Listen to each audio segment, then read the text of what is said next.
If for the same work women only make 77 cents for every dollar a man makes, why don't businesses hire only women? Wages are the biggest expense for most businesses, so hiring only women would reduce costs by nearly a quarter, and that would go right to the bottom line. Don't businesses want to be profitable? Or are they really just bad at math? Well, actually, it's the feminists, celebrities, and politicians spreading this wage gap myth who have the math problem. Here's why. The 77 cents on the dollar statistic is calculated by dividing the median earnings of all women working full-time by the median earnings of all men working full-time. In other words, if the average income of all men is, say, $40,000 a year, and the average annual income of all women is, say, $30,800, that would mean that women earn 77 cents for every dollar a man earns. 30,800 divided by 40,000 equals 0.77.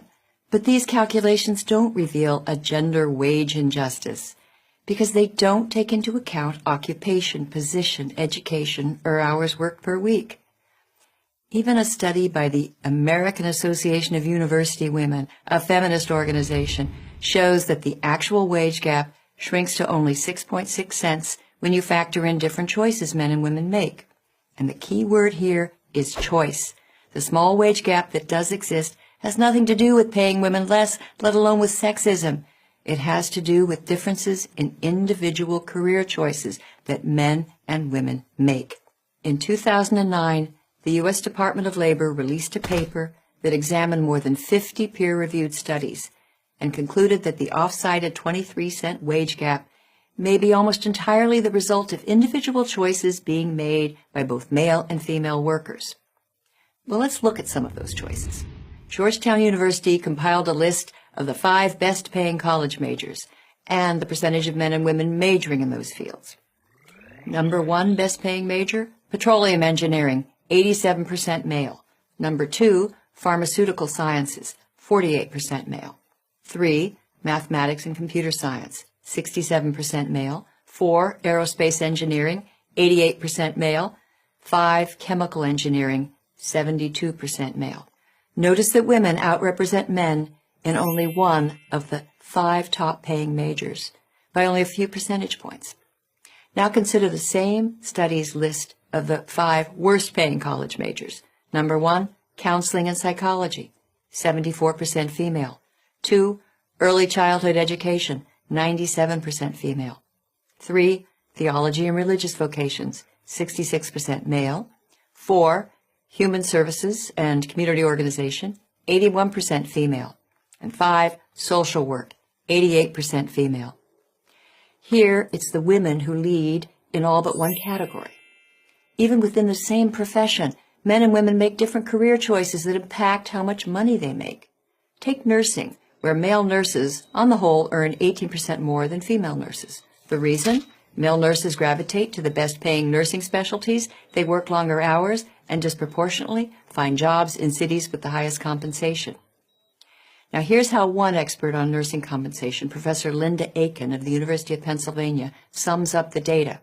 Career choices and educational differences explain most, if not all, the gender gap in nursing.